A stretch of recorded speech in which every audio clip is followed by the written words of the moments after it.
나 인사하는 시간을 갖겠습니다.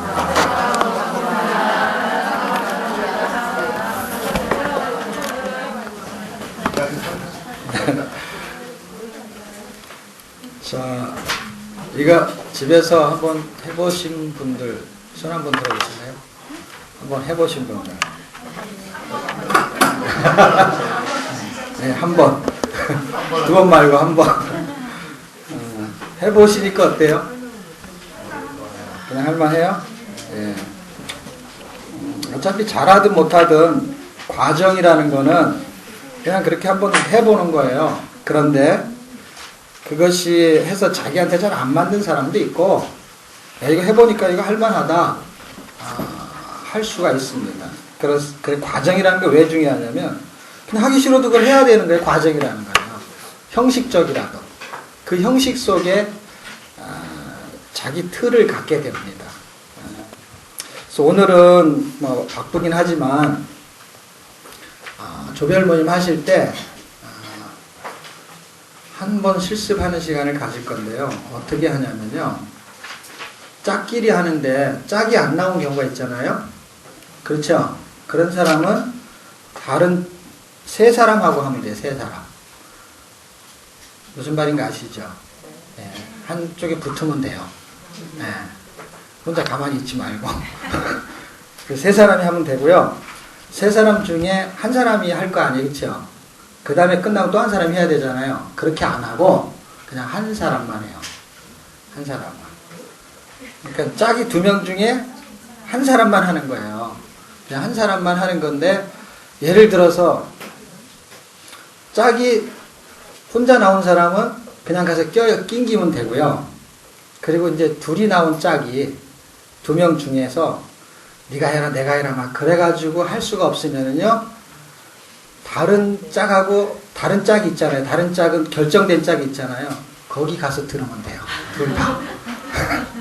무슨 얘기를 하려는 거예요? 하기 싫으면 안 해도 된다는 거예요. 안 해도 돼요. 네. 그런데 뭐예요? 그렇게 해가지고 한 명만 딱 우리 집에서 한 명은 하기로 했는데 나머지 다 안 하려고 한다. 그 한 사람한테 다 들으면 돼요. 그게 무슨 얘기냐면 최소한 한 조에서 한 명은 해야지. 한 명 정도는 해야지. 그것도 안 하면 좀 학교가 좀 그렇잖아요. 너무 부실하잖아. 부실. 한 명 정도는 하시는 거예요. 그게 뭐냐면 무슨 기회를 주는 거냐면 해봄을 통해서 집에서 할 때 뭔가 다른 것을 알 수 있고요. 또 하나는 피드백을 받을 수 있는 장점이 있어요. 왜냐하면 자기 조언들이 해주니까 그렇게 창피하고 그런 건 아니거든요. 늘 나눴던 삶이 있었잖아요. 그리고 이것을 꼭 어디 가서 뭐 큰 대단한 강당에 가서 누굴 가리키려는 게 아니고 이걸 내가 숙지해 보려는 어떤 노력이라는 생각이 하나 있고요. 또 하나는 그렇게 누군가에게 뭔가 도움을 진짜 주려고 할 때는 어떤 실습의 과정이 정말 필요하거든요. 필요한데 그것을 연습해 보는 거고, 진짜 실습은 요거 한 번 해서 되지는 않아요.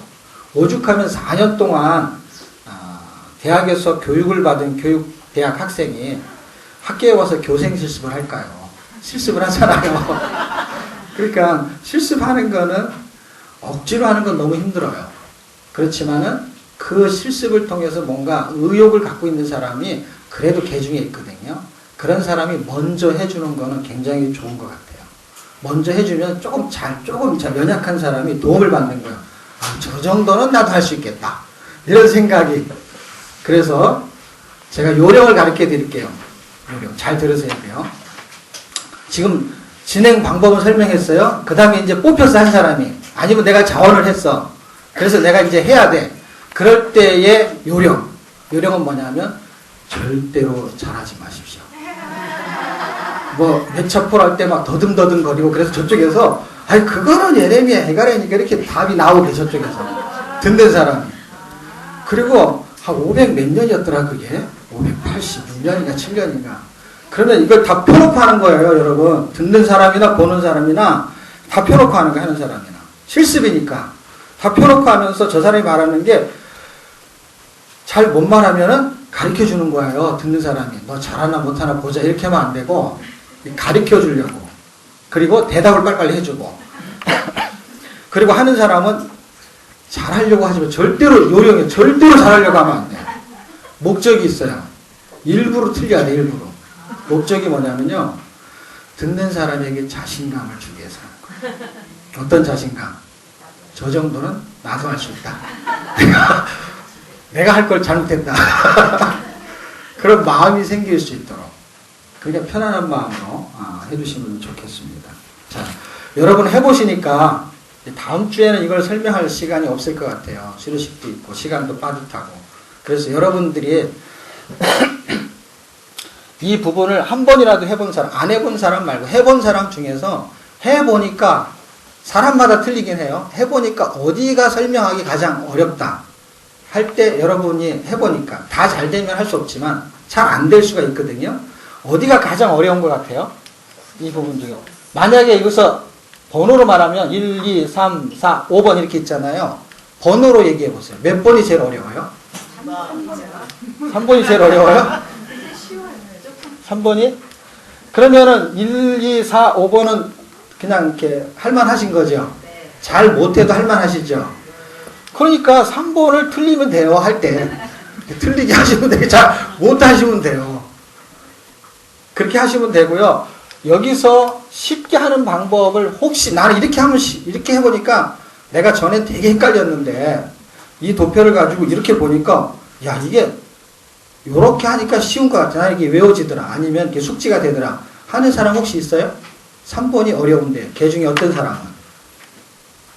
설명을 어떻게 하냐에 따라서 이게 쉬울 수 있고요. 설명을 복잡하게 하면 쉬운 것도 어려울 수가 있어요. 그래서 자기가 해보니까 이 부분은 나는 이렇게 하니까 쉽더라 하는 사람 혹시 있어요? 예, 없군요. 예, 그런 분이 다음 주에는 이거를 발표를 할 거예요. 한 분이. 이게 좀 준비를 하고 있거든요. 그래서 전체적으로 짧은 시간에 하긴 하지만 어떻게 어떤 사람은 어떻게 제가 설명하는 게 스탠다드가 아니에요. 그냥 인사이트를 얻는 거예요. 어떤 원리로 어떻게 설명하려고 저렇게 만들었고 그 다음에 어떻게 전달하는 게 듣는 사람이 유용한가는요. 사람마다 다르게 말할 수 있어요. 그래서 그거는 여러분들이 인사이트를 얻으시면 참 좋겠고요. 어렵다고 하는 부분에서 어떤 게 어려운 거예요. 예를 들어 3번이 어려워요.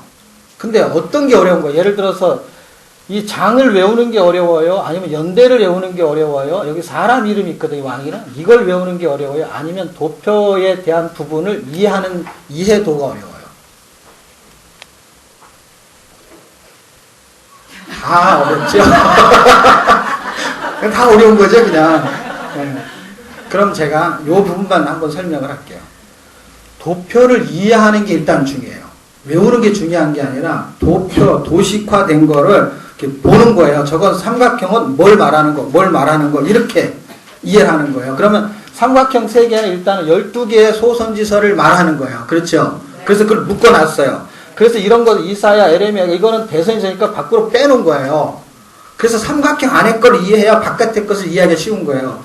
삼각형이 3개 있는데 3개를 이게 1, 2, 3이라고 하자고요. 그랬을 때 첫 번째 1번에 해당되는 삼각형에 있는 선지서들의 이건 주제에 해당되는 거거든요. 이거는요. 여기 보면은 뭐 에돔, 에서의 멸망하는 건 오바다야에 대한 주제를 설명한 거예요. 그러니까 그거는 나중에 보시고 도식화된 걸 보는 방법은 일단 호세아, 요엘, 아모스, 오바다, 요나 요 삼각형을 하나를 묶어놓은 것이 어떤 내용을 말하려는 거냐 할 때 위치는 성경으로 말하는 위치는 14장에 해당되는 거고 그 당시의 인물은 여로보암이라는 거고 그 당시의 시대는 760년이라는 거예요. 이거를 외울 필요 없이 시대 인물 성경의 장이라는 의미만 이해하시면 되는 거예요. 못 외워도 상관없어요. 그러니까 보고 하면 되니까. 그 대신 왜 이렇게 설명했는지만 이해하시면 되죠. 그랬을 때 이 묶어놓은 것이 5권, 4권, 3권이에요. 그런데 이거는 빠지는 게 없고요. 이거는 미가서가 빠지고 요엘과 오바다 2권이 빠져요. 그래서 삼각형에서 빠지는 거, 요런 빠지는 건 요렇게 꼬리표, 돼지꼬리가 때 저쪽으로 써놔서 그렇지, 요렇게 하면은 뺀다는 뜻이잖아요. 그러면 다 3권씩이에요.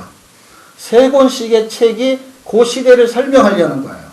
그럼 빼는 거는 뭐냐면 시대가 다르거나 아니면은 연대가 불분명한 거예요. 똑같은 얘기지만. 연대가 다르다고. 요거는 시대가 다르고 이건 연대가 불분명해요. 그러니까 연대에 해당되는 거예요. 연대. 그럼 사실 눈치를 잘 채보세요. 지금 삼각형 세 개를 구분해 놓은 거는 연대를 기준으로 구분해 놓은 거야. 이해가 되세요? 여기서 보면은 연대가 나오고 장이 나오고 그 다음에 왕이 나오는데 여기서 해당되는 거는 기준이 연대에 해당돼요. 근데 그 연대의 인물과 장이 요거니까 같이 가는 거죠. 그렇죠? 그러나 중요한 기준은 연대에 해당된다는 거야. 초점은. 그러면 호세아, 아모스, 요나는 같은 연대예요. 그 연대를 760년 경으로 보는 거고 여로보암 2세 때 왕을 그 사람이 왕일 때가 그 연대예요. 그런데 그 책에 그 성경이 말하는 열왕기하 14장의 그 시대가 요 연대인 거예요. 그러면 요거는 연대를 기준해서 이해한다고 생각하면 돼요. 그럼 이 동그라미 이렇게 점선 표시한 거는 연대가 불분명해서 연대가 같지 않다는 뜻이에요. 연대가 같지 않다.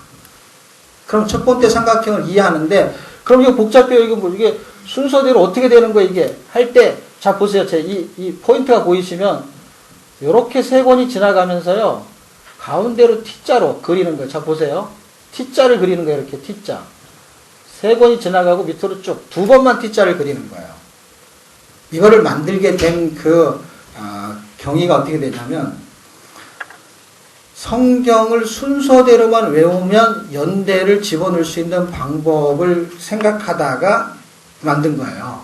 그래서 성경 순서를 이해하기만 하면은 연대는 어떤 식으로 성경을 이렇게 쓸 수 있잖아요. 아니면 밑으로 쓸 수도 있잖아요. 그런데 성경을 이렇게 쓰다 보니까 삼각형 만들기도 좋았던 거고 같은 시대가 딱 되는 거야.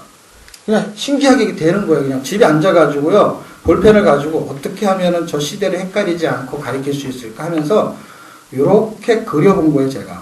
그려서 이렇게 보니까 정말 3개씩 되는 거예요. 삼각형 3개, 그 시대에 있는 성경 3권, 그리고 빼놓은 놈도 3권. 333이 되는 거예요. 그리고 시대 구분도 어떻게 되냐면 분열이 되면서 이게 복잡해진 거잖아요. 그러니까 분열이 된 것들 하나씩 띄는 거야. 지난번에 그 인공위성 말했듯이 하나씩 띄는데 북쪽부터 띄는 거예요. 이쪽은 북이스라엘에 해당되는 것으로 여기서 끝나면은요, 그냥 선지서고 뭐고 다 끝나버려, 저쪽은. 멸망하고 없어져요. 왜냐면 17장에서 멸망하니까 그 다음 삼각형은 18장부터 나오잖아요. 그러니까 첫 번째 삼각형은 그냥 북쪽인 거예요. 그냥 북쪽 날아가는 거예요, 그냥. 그럴 때 이 원리만 이해하시면 돼요. 어떻게 해요? 처음 제가 만들 때 원리가 T자를 그리는 거예요. 3개씩. 지금 보세요. 333이라는 걸 기억하세요. 333. 333을 기억하고 3개씩. 요렇게 3개, 요렇게 3권이잖아요. 그쵸? 그리고 다시 T자를 시작할 때 미가서부터 시작하는 거잖아요. 3권 하고 그 다음부터는 T 2번만 그리니까 밑으로 그냥 쭉 내리는 거야. 나머지는. 그리고 3개씩 묶은 거예요. 그리고 가운데 두 번째 삼각형은 대선에서 생각하지 말고요. 두 번째 삼각형에서 미가서만 시대가 다르다는 거예요. 그리고 요 3권이 같은 시대예요. 그때가 요시야 때 시대고요. 그때에 아주 큰 선지자가 있었다면 에레미야가 있었다는 거고요. 이쪽에는 이사야가 있었다는 거고요. 그러면 여기는 어떻게 돼요? 요거는 남쪽이죠. 그렇죠? 남쪽도 요 시대가 지나면 멸망하죠. 그러니까 가운데 삼각형은 남쪽에 끝나는 거예요. 여기서 끝나는 거예요. 여기 점이지만 연결이 된다는 뜻이지 그냥 여기서 끝나버린 거예요. 멸망해버려가지고. 요거는 완전히 다른 시대예요. 포로 귀환하는 시대니까. 시대가 달라요. 통일한국 시대, 분열한국 시대. 요 삼각형 2개는요. 그쵸? 2개인데 이게 위에 있으니까 북쪽, 요거 밑에 있으니까 남쪽. 이렇게 생각하면 되죠. 그쵸? 삼각형 2개가. 그래서 북쪽 날아가고 남쪽 날아갔어요. 이쪽은 어디서 날아갔어요? 아수르한테 날아갔어요. 그쵸? 그 아수르한테 멸망하고 여기는 누구한테요? 바벨론한테 멸망했어요. 그래서 포로가 잡혀간 상태에서 포로 진행 상황이 에레미야, 에가, 에스겔, 다니엘 1, 2, 3차 이렇게 진행됐다 이 말이야. 그러니까 이거는 포로로 잡혀가면서 포로 시대가 돼버린 거예요. 그쵸? 포로 시대는 70년 되니까 그냥 70년이라는 단어를 써놓은 거죠. 70년이 지나고 나서는 어떻게 해요? 포로에서 귀환하게 되니까 어떻게 해요? 귀환한 책이 소선에서 3권 끝에 달랑 달라붙어 있는 거예요. 이 3권은 포로 귀환 시대예요. 귀환 시대에 성경이 역사서가 있고 시가서가 있고 그 다음에 뭐가 있어요? 선지서가 있잖아요. 선지서는 이렇게 있는 거예요. 3, 4번이 선지서예요. 그렇죠? 그런데 역사서의 순서에 의해서 시가서하고 선지서들이 중간에 낑겨 있죠. 열왕기 하, 그 다음에 역대 상하까지의 내용이 이렇게 낑겨 있는 거예요. 4권까지. 그리고 학개스갈의 말라기는 포로 시대로 지나가 버리니까 포로 시대에 해당되는, 여기까지는 분열왕국 시대고요. 포로 시대에 해당되는 역사서는 에스라, 니에미야, 에스더에 있는 거예요. 그래서 이쪽에다 붙여놓은 거예요. 왜냐하면 여기서부터 어떻게 해요? 역사서가 쭉 지나가요. 자 보세요.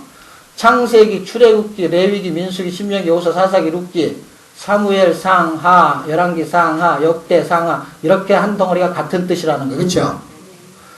그 다음에 열왕기, 상하 다음에 뭐예요? 에스라, 니에미야, 에스더, 이렇게. 그거는 요 시대는 요 시대와 같은 시대라는 거지. 그렇죠? 그러면 역사서는 쭉 다 됐죠? 역사서 그 다음에는 뭐예요? 시가서죠. 시가서는 요 통일왕국 시대 때 있었던 책이잖아요. 그래서 욥기, 시편, 잠언, 전도, 아가서 여기다 다 집어넣지만 욥기만 족장 시대라 족장이라고 써놓은 것이죠. 도표를 보는 눈이 여기다 쓰면 헷갈리니까. 그리고 나서 그 다음에는 뭐예요? 아가서 다음에 대선지서가 진행되잖아요. 이사야, 에레미야, 에가, 에스겔, 다니엘, 예. 그리고 호세아, 요엘아모스에서 말라기까지 39권 이렇게. 성경을 그냥 순서대로 설명하면 이렇게 설명하면 되는 거고요. 역사적으로 설명하면 이렇게 1, 2, 3, 4 번호대로 설명하면 되는 거예요. 도표를 사용하는 방법을. 그러니까 볼 줄만 아면은 마음대로 사용할 수가 있어요. 그리고 복잡하다고 하시는 이 부분은 아주 심플하게 설명을 한다 해서 다시 한번 설명하면은 여기는 어느 쪽이라고요? 분열왕국의? 북쪽. 그냥 북쪽으로 끝나버린 거예요. T자로 그린 것만 기억하시면 돼요. 삼각형 세 개는 그린 다음에 만드는 거니까요. T자로 쓰면 되는 거예요. 빈 종이에다가 호세아, 요엘, 아모스. 그 다음에 가운데로 와서 T자니까 어떻게 해요? 요바다, 요나.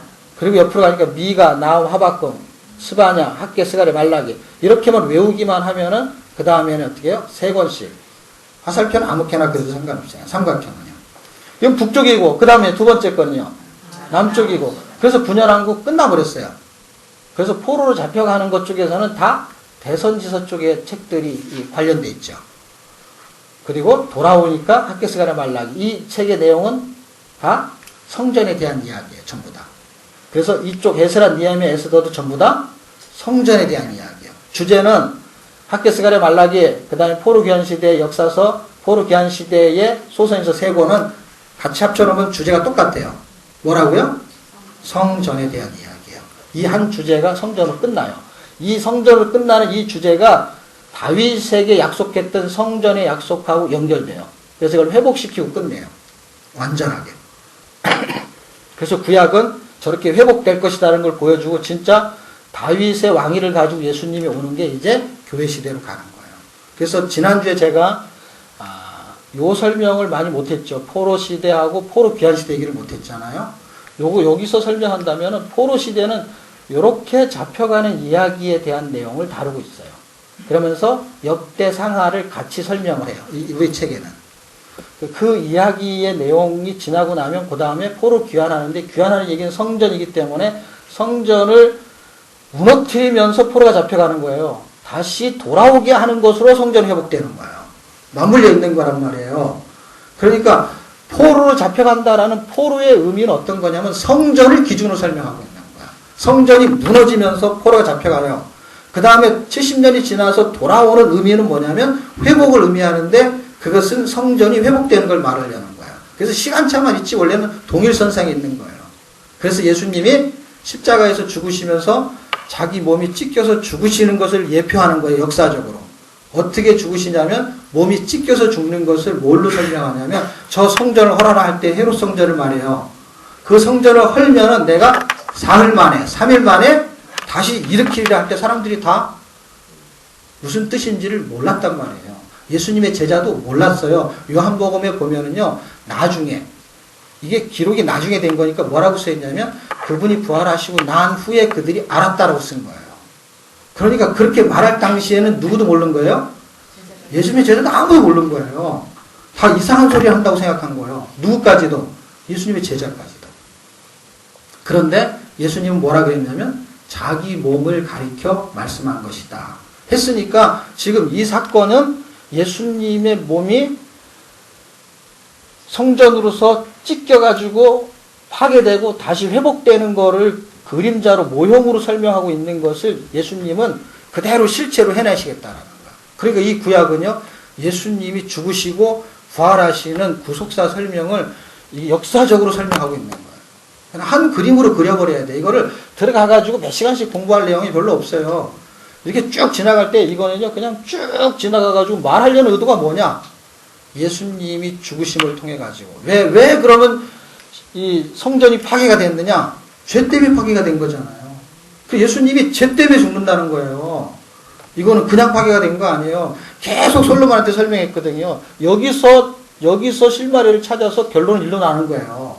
이건 과정 중에 계속 선지자를 보내가지고 이야기하는데 듣지 않았더라는 게 주제예요, 여기는요. 그럼 복잡하지만은, 복잡한 게 왜 복잡하냐면, 여러 부분과 여러 종류로 말해도 들어먹지 않더라 얘기예요. 그래서 복잡한 거예요. 성경에 그렇게 기록되어 있어요. 어떻게 해요? 구약의 선지서가 말하는 거는 예수 그리스도를 설명하려고 미리 선지자들에게 약속하신 것이다 라고 설명해 놓으시고, 그리고 히브리서 1장 1절 1, 2절에 뭐라고 써있냐면은 선지자들을 통해서 이 아들에 대해서 여러 부분과 여러 모양으로 말씀하셨다. 여러 모양으로 말한 거예요. 이사야에서 메시아를 말했어요. 이 메시아를 말하고 나서 17권 이렇게 다니엘서부터 해가지고, 아니 이사야로부터 해가지고 이렇게 5권, 그리고 이렇게 12권, 총 17권을 선지서라 그래요. 이 선지서의 대표적인 선지서가 이사야예요. 왜? 메시아를 말하고 있기 때문에. 그럼 나머지는 메시아를 안 말해요? 메시아 다 말해요, 여기도요. 소선지서의 12권은 전부 다 메시아를 말해요. 그리고 이번에 예통이라는 책의 313쪽에는 제가 이 12권에 대한 책을 메시아가 보는 눈으로 한 줄씩 써놓은 게 있어요. 소선지서에 나타난 그리스도. 그리스도만 설명, 이 뒤로 갈수록은요, 그리스도가 점진적으로 더 크게 확대되게 나타나요. 스가랴는 엄청나게 크게 확대돼요. 그러면 17권의 선지서가 뭘 말하냐면 이사야를 띄워놓고요, 메시아를 정확하게 그려놓고 나머지는 여러 부분과 여러 모양으로 메시아를 설명했다 이 얘기예요. 이게 구약이에요. 그럼 신약은 어때요? 신약에서 이 분위기를 갖고 있는 책은 서신서예요. 서신서 21권의 대표적인 책이 무슨 책이에요? 로마서예요. 로마서는 이 이사야하고 동일한 대등선성에서 움직여요. 어떻게? 복음을 설명하고 있는 거예요. 그리고 나서 어떻게 해요? 나머지 고린도 전후서부터 쭉 유다서까지는 뭘 말하는 거예요? 여러 모양과 여러 부분으로 그리스도가 어떤 능력이 있는지, 어떤 효력을 발생하는지, 그것을 다양한 각도에서 설명하고 있는 거예요. 서신서는 한 덩어리고요, 선지서도 한 덩어리예요. 이 두 가지 기점으로. 제가 그런 도표들을 만들려고 하다가 그냥 이해만 하면 될 것 같아서, 이게 자꾸 도표를 만들면 사람들이 공부하느라고 정신을 못 차려요. 공부하느라고. 이거 하나만 이해하면 이거 가지고 다 설명할 수 있거든요. 근데 이제 이걸 이해 못하면 굉장히 복잡해지는 거죠. 왜냐하면 따로 도식화된 걸 만들어야 되니까요. 복음과 복음의 삶이 구약과 신약을 대칭할 수 있단 말이에요. 복음은, 구약의 복음은요, 율법서예요. 율법서. 그림자. 신약의 복음은요, 사복음서예요. 이게 완성되는 거예요. 그럼 복음의 삶이 구약에도 그림자로 있어야 돼요. 그렇죠? 그 구약의 그림자로 복음의 삶이 있어야 되는 게 선지서가 되는 거예요. 선지서는 삶을 계속 말하는 거니까. 그러면은 신약에서 복음의 삶을 증거하는 책은 다 서신서죠. 복음을 띄워놓고 어떻게 해요? 옛사람으로 살지 말고 새사람으로 살아야 돼. 이 얘기를 다 하는 거는 전부 다 서신서예요. 21권이나 그 얘기를 한다는 얘기는 뭐예요? 선지서가 17권이나 된다는 얘기는 뭐예요? 복음의 삶을 사는 거에 초점을 맞춰서 구약이나 신약이나 움직이고 있다는 거예요. 이게 그냥 도표를 그려놓으면 사람들이 도식화돼가지고 구약에서 이렇게 역사서 해놓으면 역사서 써놓고 신약의 역사서는 뭐예요? 복음서하고 사도행전 같이 붙여놨잖아요. 대칭은 해놨지만 설명은 안 되는 거예요. 지금 제가 그 설명을 하고 있는 그 도표를 보는 법을 같은 거예요. 그리고 선지서 그러면은 신약은 시가서가 거기에 해당되는 거지, 그렇죠? 그런 것처럼 진짜 대칭이 되는 건 뭘 말하냐면 복음의 핵심을 구약과 신약은 정확하게 설명해서 빛과 그림자가 딱 맞아 떨어지게 만들어놨어요. 문학적으로도. 놀랍게도. 정말 놀라워. 이거는요. 문학적으로도 이게 어떻게 일치가 되는지 몰라요. 역사서, 시가서, 그 다음에 선지서, 그 다음에 뭐 예언서 이런 것이 너무 정확하게 맞아 떨어진다는 것이죠. 지금 그 얘기는 전부 다 예수 그리스도를 띄워놓고 그리고 그 예수 그리스도에 대한 복음의 삶, 구원의 삶을 살게 만들려는 거예요. 그래서 여기는 전부 다, 이 이야기는 전부 다 사람들을 다 이렇게 회개해야 되고, 믿지 않으면 심판받고, 어떻게 하면 회복되고, 이런 얘기만, 똑같은 얘기만 진행돼요. 심판과 구원과 회복의 이야기만 진행돼요. 그럼 신약은 어떤, 신약도 맨 같은 얘기예요. 어떤 얘기냐면, 복음의 삶, 구원의 삶을 사는 거에 대해서 계속 그렇지 않은 삶과 대칭되는 이야기를 계속 하는 거예요. 그 이야기 빼면 아무것도 없어요. 그럼 결국 뭐예요? 그냥 우리가 예수 믿고 복음으로 사느냐 못 사느냐가 중요한 것이지 책의 내용은 한 권만 관통하면 돼요. 어떤 책이라도 한 권만 관통하는. 그래서 제가 한 권을 천독했던 거에서 힌트를 얻은 거예요. 저는 이런 진리를 모르고 성경 한 권을 처음 읽게 됐는데 그 책이 로마서였던 거예요. 근데 그 로마서를 천독하면서 성경 보는 눈이 생겼어요. 이렇게 보는 눈이. 이렇게 보는 눈이 저절로 생긴 거예요. 제가 눈이 좋아서 생긴 게 아니라. 왜? 성경이 뭘 말하는지 성경이 나한테 설명했다 이 말이에요. 눈이 좋아진 게 아니고. 근데 한 권을 관통하니까 다 똑같은 얘기를 하고 있는 거 알고 봤더니 똑같은 얘기를 여러 모양과 여러 부분으로 했던 것이지 이 각도만 다른 거예요. 제가 똑같은 사람이지만 뒤에서 보면 뒷면이 있잖아요. 옆면이 있고 어떨 땐 다르게 보일 수도 있잖아요. 그런데 나에 대한 조명을 다양한 각도에서 하는 거예요. 예수님에 대한 조명을 복음서에서는 다양한 각도에서 하는 거예요. 그래서 이거를 시대별로 연대별로 쪼개서 읽으면 안 된다는 거예요. 제 말은요. 그거는 그냥 성경 공부지. 성경 공부는요. 쪼개든지 붙이든지 상관없어요. 어떻게 하든지 상관없어요. 그러나 성경을 읽는 거는 성경이 기록한 목적이 있거든요. 성경을 왜 기록했는지를 모르는 거예요. 사람들은. 성경은 예수님의 행적을 알려주려고 몇 살에는 뭐하고 몇 살에는 뭐하고를 공부하게 하려고 성경을 기록한 게 아니란 말이에요. 그렇기 때문에 그분이 몇 년도에 뭐 했는지가 정확하지가 않은 거예요. 왜? 정확한 설명을 목적으로 하나님이 성경을 쓰셨다면 그걸 분명히 나타내야 되는데 정확한 거는 정확하게 쓰셨어요.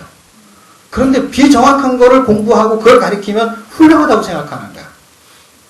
웃기는 거예요. 지금 이 세대가요. 그리고 거기가 사람들이 몰리는 거예요. 엉터리들한테 몰리는 거예요. 아니면 성경이 그게 틀렸다 맞았다가 아니야. 성경이 원하는 게 아니라니까요. 성경에서 말하는 게 있단 말이에요. 그거는 정확한 것은요. 분명하게 명시를 해놨어요. 그런데 분명하지 않은 것 때문에 우리는 잘 모르고 궁금한 거잖아요. 예수님이 요 1년 동안에는 뭘 했지? 그거를 분명하게 알리려고 했다면은 성경이 설명해야 돼, 안 해야 돼요? 해야 되죠. 1년, 그 다음 2년, 3년째 뭘 했는지는 성경은 중요하게 생각하지 않아요. 그 연도 안에 뭘 했는지가 아니라 그 예수 그리스도를 보내서 하나님은 뭘 하시려는지를 설명하고 있었어요. 분명한 거. 그 분명한 설명은 분명히 설명되어졌거든요. 근데 그 부분을 왜 놓치냐면 요 공부하느라고 그것을 발견할 수가 없었던 거예요. 그래서 가르치는 사람이나 듣는 사람이 예수님의 행적은 알지만 어떻게 해요? 그리스도는 모르는 거예요. 그리스도. 그러니까 믿음이 안 생기는 거예요. 성경은 분명히 말하고 있어요. 성경 공부를 많이 하면 믿음이 생긴다고 말하지 않아요. 그리스도를 말해야 믿음이 생긴다고 말하고 있어요. 그리스도를 전해야 된다는 거예요. 그리고 신구약 전체는 그리스도를 전하기 위해서 분명한 설명을 하는 거에 우리가 공부하느라고 이렇게 연대를 조금 외우는 것 뿐이에요. 그래서 좀 있어 보이는 거 이게요. 이거를 모른다고 해가지고 하나님이 뭐라고 할 리가 없어요. 그래서 제가 여러분한테 실습을 시키는 거는 왜냐하면 좀 있어 보이면서 가르쳐야 될 사람 아니면 그게 정말 필요한 사람은 에게는 실습을 시키는데 그 사람도 어떻게 해요? 이 힘들고 꼭 그렇게 해야만 가르칠 수 있느냐 하는 다른 생각을 가진 사람은 안 해도 된다는 거예요. 그리고 해도 되는 거예요. 그러니까 안 해도 되고 해도 되기 때문에 어떻게 해요? 하길 원하는 사람은 하는 게 좋다 이 말이에요. 왜? 그 사람은 장을 열어줘야 되니까. 그리고 실습을 해보는 걸 통해서 또 자신감을 갖고 그냥 저렇게 하면 되겠구나 그냥. 어떤 거는 보고 하면 되겠구나. 왜냐하면 사람들이 원하는 거에 미끼 상품이라는 게 있잖아요. 이 미끼가 이런 게 미끼에 걸려드는 거예요 사람들이. 그래서 그 정도의 지식을 여러분이 갖고 있는다는 건 괜찮아요. 그 정도는. 그리고 그 지식을 가지고 뭔가를 진짜 진리를 설명해 줄 수만 있다면 하나님 우리에게 기적을 일으키실 거예요. 어떤 기적? 거룩한 기적. 하나님이 나를 통해서 영광 받으시려고 하시는 강렬한 의지가 우리를 통해서 나타나실 거예요. 삶 속에서 그분이 우리가 살기를 원하세요. 지식으로 존재하기를 원하시는 게 아니라 그분이 내 세포를 뚫고 들어와가지고 나와 연합하기를 원하세요. 그리고 그렇게 나를 살게 만들기를 원하세요. 그분의 피를 뿌려서 우리를 예수화시키겠다라는 거예요. 그런데 우리는 성경의 조금의 지식을 가지고 그 진리를 설명하기보다는 성경, 예수님의 행적, 도식, 도표 설명하다가 그냥 끝나는 거예요. 그게 불쌍하다는 거예요, 저는요. 그 지식이 잘못됐다는 게 아니라 그걸 때문에 다른 걸 보지 못하는 것이 그게 불쌍한 거고 눈이 감긴 거예요. 여러분, 바울이 훨씬 도식화된 지식의 대가입니다. 율법을 가리킨다는 거는요, 법적인 거기 때문에 도식화돼야 되는 거예요. 무슨 법 이렇게 가르쳐야 되는 거니까. 그것의 대가가 누구였냐면은 바울이었어요. 그런데 그는요, 그리스도를 볼 수 있는 눈이 없었잖아요. 그리스도를 볼 수 있는 눈을 여는 것이 성경의 사역이에요, 진짜로. 그래서 바울을 그렇게 만드시고 그에게 이방인들과 많은 왕들에게 보내면서 뭐라 그랬냐면 너는 그들의 눈을 뜨게 하는 사역을 해라 라고 맡기고 그리고 어두운 데서 빛으로 사탄의 권세에 서서 완전히 그 예수의 은혜로 나올 수 있는 그런 예수 그리스도의 복음의 사역을 맡기면서 말한 그 주제가 뭐냐면 그 눈을 뜨게 하여 이렇게 써 있어요. 눈을 뜨게 해야 되는 거예요. 성경의 지식을 백날 배워서 될 일이 아니고 주님이 우리에게 바울에게 또 지식을 가르친 게 아니라 내가 그리스도야 라는 거에 눈 뜨게 만들었단 말이에요. 하나님 말씀은 복음이야 라는데 눈 뜨면 어떤 경우에서는 저런 도식화가 된 것들이 더 쉽게 이해되기도 하고요. 또 저게 무기가 될 수도 있어요. 그리고 진짜 우리에게 필요한 것은 그리스도, 그분이 내 안에서 살아주시는 것입니다. 자, 이걸로 이 구약의 그 말라기까지의 이야기를 이렇게 마치고 여러분들이 그 말라기는 무슨 뜻이고 스가랴는 무슨 뜻이고 하는 거를 여러분이 좀 궁금해 하시면 여러분 책에 보시면은요, 시대 안에 학계, 스가랴, 말라기 이렇게 그 책 한 권마다 한 두세 페이지씩 요약이 돼 있어요. 한 권이. 그게 길지가 않아요. 그 한 번 읽어보시면 재밌어요. 이 책은 그렇게 어렵지 않고 그냥 재밌게 쓰려고 했어요. 그래서 학계는 무슨 책이고 무슨 책이겠어요? 성전건축 학계라는 책이지. 성전건축 할래요. 내가 성전건축 할게요. 스가랴 그런 거예요. 그러면서 성전건축을 하기 위해서 이 사람들이 포로 이사에서 뭐라 그랬냐면 에레미야가 70년 지나면 너를 다시 돌아오게 하고 성전을 건축하게 하고 뭐 그런 이야기들 때문에 결론이 그렇게 난 거죠. 여기서 예언을 하죠. 그러니까 이 백성들이 포로 잡혀 있다가 70년만 기다렸을 수도 있겠지. 어떤 사람, 이걸 믿은 사람은. 기다리고 있다가 어떻게 해요? 우리를 이제는 예루살렘에 보내주십시오. 왜? 성전 건축해야 되니까. 그러니까 고레스 왕이 고래! 그랬대잖아요. 우리 교인이 그렇게 이야기하더라고요. 우리 주일날 말통학교 하거든요. 우리가 요번에 하면은 다음 주 수요일날 요 강좌를 하는 거예요. 순서대로. 우리 교인이 강사로 하거든요. 저는 맡은 게 아무것도 없고, 교인이 다 강의하고, 이렇게 조장하고 다 해요. 지금 거긴 2기째 하고 있어요. 1기기 때부터. 강의 시간은 한 30분 정도 더 요약해서 하는 거죠. 점심 먹고 또 하니까, 지루하니까 이렇게 길게 안 해요. 그런데 저 포로 교환할 때 고레스가 보내잖아요. 그거를 이렇게 우리를 이제 보내주세요. 그러니까 고레스가 고래! 그래서 고레스가 됐대요. 안 잊어버리지. 그러니까 고래!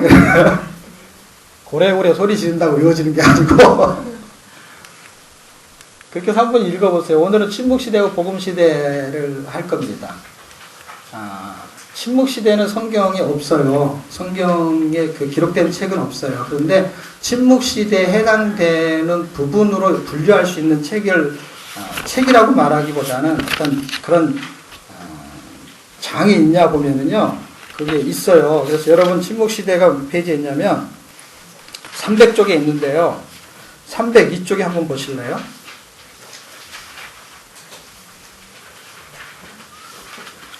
302쪽에 보면 맨 위에 침묵시대 둘러보기 있죠. 거기에 보면 성경 본문에서 다니엘서 7장에 12장 이렇게 돼 있잖아요. 다니엘서가 12장까지 돼 있어요. 그런데 1장에서 6장까지는 그 당시의 역사적인 이야기가 진행돼요. 그 나라가 둘로 구분하면은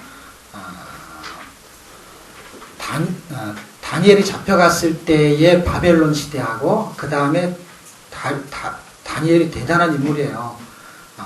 다니엘이 처음에 잡혀가잖아요. 1차로요. 처음에 잡혀가가지고요. 고레스가 70년이 지나면 고레스가 바벨론을 멸망시키고 페르시아가 장악을 하게 되잖아요. 이 바사 제국이. 그때까지 살아있어요. 70년을 꼬박 살아있는 거예요. 그 모든 과정을 다 본 거예요. 그리고 그가 71회를 썼잖아요. 그렇죠? 그리고 70년의 비밀을 그가 풀어내요.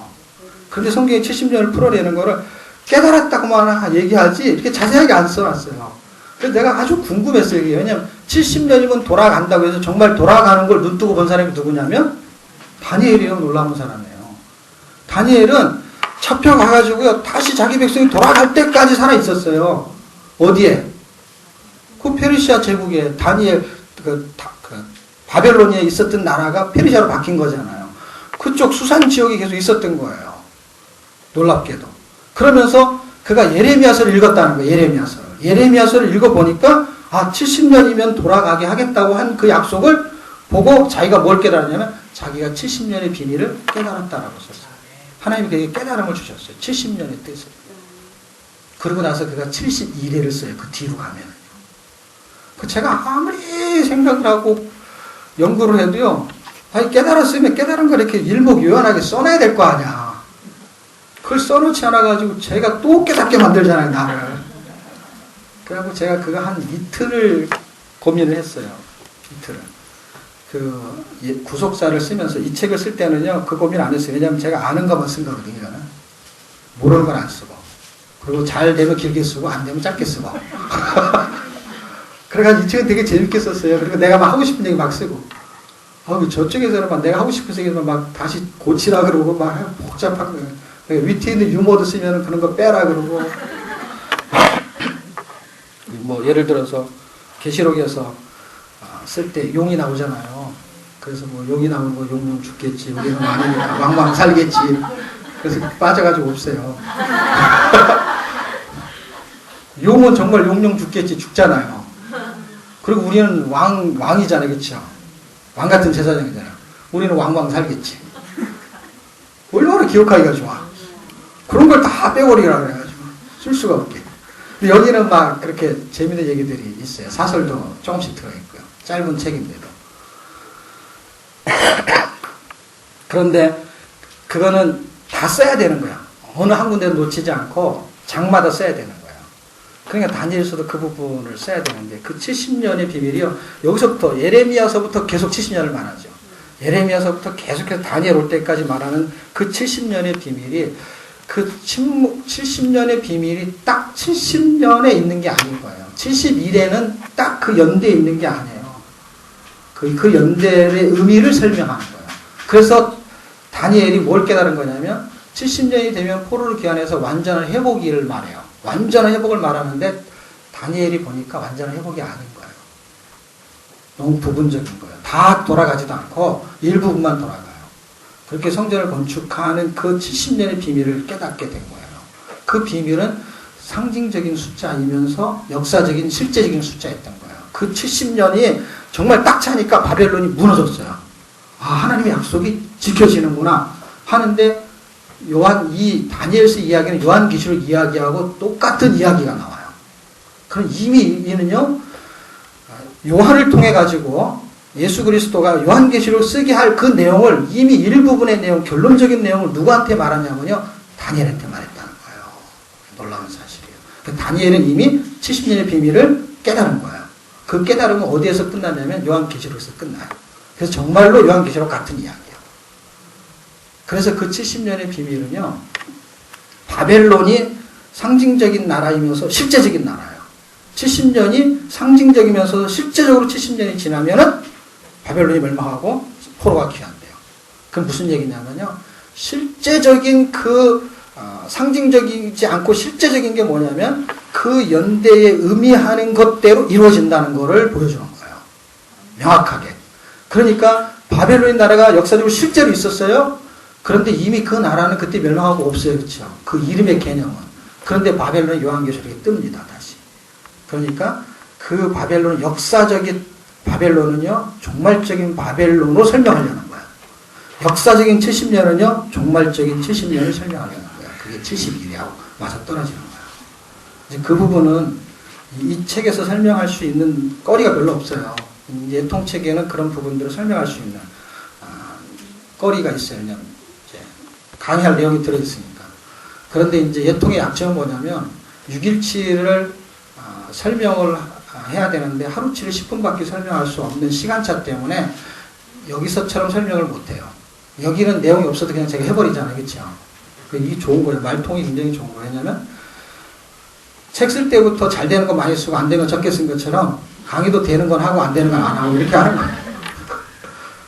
그러니까 이게 중요한 것만 알고 넘어가면 어차피 그걸 다 할 수도 없어요. 그 70년의 비밀이 역사적인 것이 이루어진 것처럼 그 상징적인 70년이 반드시 이루어진다는 거예요. 그리고 포로에서 완전한 귀환을 하시겠다는 거예요. 그리고 그 바벨론이 무너질 때, 그 바벨론은 뭐예요? 창세기에 출발했던 그 바벨론을 말하는 거예요. 세상 나라는 하나님 반드시 무너뜨린다. 그래서 다니엘서는 세상 나라라는 걸 띄우는 거예요. 여기 완전히 결론치가 나는 거예요, 이 다니엘서는. 그럼 꼭 다니엘만 그러냐? 창세기를 설명하면서 이 설명을 다 할 수 있겠죠. 또. 이게 관통이에요. 관통은 이래서 다니엘서를 잘 보면은 요한계시록하고 바벨, 창세기를 설명할 수 있구나. 그렇지 않아요, 여러분. 지금 여기서 설명할 때 양쪽을 다 설명할 수 있는 걸 관통이라고 그래. 그렇죠? 하나를 가지고 다 뚫어버리는 거. 그렇죠? 그럼 창세기에서도 뚫을 수 있을까요, 없을까요? 있죠. 거기서 바벨 가지고 이렇게 해서 어디에요? 다니엘서까지 오면서 계시록까지 가면 되죠. 그럼 뒤에서부터는 할 수 있을까요, 없을까요? 뒤에서부터도 할 수 있죠. 그런 게 성경 보는 눈인 거예요. 그냥 다 열리는 거예요, 그냥. 그 이야기가 목적이에요. 아까 말한 성전 하나만 가지고도 다 설명이 돼요. 관통이 된단 말이에요. 왜냐하면 원래 그 성전을 말하려는 의도를 알고 있으면 그걸 끄집어낼 수 있는 거예요. 그래서 여기서 성경에서 끄집어내는 건 뭐예요? 역사적으로 끄집어내는 거예요. 그리고 실제적으로 그렇게 역사적인 것이 그게 실제적으로 나타나냐? 그때 실체가 나타난다는 걸 증명하는 거예요. 역사 속에서. 실제 있었던 것이고 상징적인 것만이 아니라 실제로 여기서 상징하는 게 실제로 나타나기 때문에 사실은 요 자체는 그림자 같고 모형 같고 설계도 같지만 사실은 그 안에는 실체가 들어있는 거예요. 실체를 설명해낼 수 있는 거예요. 그 때문에 성경이 그런 관점에서는 하나가 뚫리면 어렵지 않고 또 설명이 잡다한 얘기를 할 필요가 없는 거예요. 맨 똑같은 얘기를 하고 있는 거예요. 70년의 비밀을 제가 시편 90편에서 찾았어요. 시편 90편에 보면은요, 우리의 연수가 70인데 강건하면 80이라도 수고와 슬픔밖에 없다 하면서 하나님이 모세를 120년 동안 살게 하시고 인간의 수명을 120년이라는 느낌을 성경에 갖게끔 만드셨어요. 그럼에도 불구하고 하나님은 모세를 통해서 인간의 수명을 70이라는 단어로 기록하고 있어요. 강건하면이라는 뜻을 말하고 있지 사실은 70이라는 기본 수명은 70에다 뒀다는 거예요. 강건하면 강건하지 않으면 기본 수명이 있을 거 아니야. 그러면 기본 수명도 못 사는 건 반대로 있는 건가요? 또 70도 못 사는 건 더 살 수도 있고. 그래서 기준을 120년에 두지 않고 실제적인 어차피 120년 더 사는 사람도 있어요. 또 그렇죠. 성경이 말할 때 아주 정확한 기간을 70년으로 잡았던 거예요. 그래서 역사적인 70년과 개인적인 70년이 있습니다. 그 의미는 뭐냐면 이 세상이 종말할 때를 인간의 기본 수명이 70년에다 둔 것입니다. 그래서 70년이 끝나면, 70년이 차면, 그래서 찬다는 의미를 설명해요. 그래서 때가 되면이라는 의미가 포함되어 있어요. 그렇게 되면은 그때 하나님이 계획한 대로 바벨론을 무너뜨리겠다 하는데 역사 속에서 무너졌어요. 그렇죠? 요한계시록은 그렇게 무너뜨릴 것이다라는 거예요. 이 세상 나라를. 그래서 여러분 이 책엔 잘 안 나와 있지만 이제 이사야, 에레미야, 에스겔에 가면은 계속해서요 열국의 심판이 나와. 열국의 심판. 그래갖고 나라들 이름이 많이 나올 때 바벨론, 애굽 이런 나라, 그렇죠? 암몬 이런 나라를 멸망할 것이라는 이름이 계속 반복해서 나와요. 에스겔도 나오고 에레미야도 나오고 이사야도 나오고 똑같은 이야기가 몇 장씩 재미도 없는 이야기다. 그거를 제가 그냥 어떻게 해석해야 될지 모르는데 이걸로 풀어낸 거예요. 거기 써 있어요. 다. 그 책을 읽으면요. 아주 명확하게 짧기 때문에 명확해요. 설명이 안 돼 있는 것뿐이지. 이렇게 완벽하게 하나님이 이 나라를 멸망시킬 때 바벨론과 애굽에 초점을 잘 맞추고 있어요. 변약해서. 그래서 완전히 하나님이 멸망시키는 그 하나님의 계획이 바벨론이 거기 뭐라고 써있냐면 무너졌도다 무너졌도다 하는 그 요한계시록에 있는 단어가 똑같이 써있어요. 여러분. 똑같이.